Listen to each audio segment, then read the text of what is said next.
أعوذ بالله من الشيطان الرجيم. بسم الله الرحمن الرحيم. الحمد لله رب العالمين، والصلاة والسلام على رسول الله صلى الله عليه وسلم. أكم يبتن توجنتم إذا وتفقينا إن شاء الله بجاران تنا مسجد اليمن تركبنا سمنا عالما أنا من إيشو إلى الكثير مستجد داتي في الجد وان أنا رجعنا في كمان الجد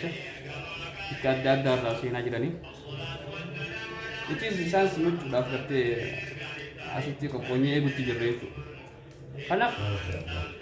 namoonni gartee uftanii qooda akka dhaabbachuu dandeessan isin agarsiisumaati no seera jiran kana akkuma agartan kana namoonni baadiyyaa bakka adda addaa irraa dhufanii baadiyyaa bakka adda addaa irraa dhufanii amma seenaa jiranii anis kanuma isin garsiisuudhaaf namuu kottaa qoodirraa biradha eegaa ulamaan dhaaltu amgataati namoo akka kabajanii waan qabuun dhufee qoodirraa biratee gahee isaa baatu isin barsiisumaaf kunoo caalimman baaddaan biraa takkaas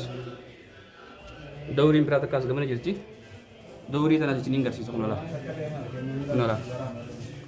dawriin tunis gamana jirti la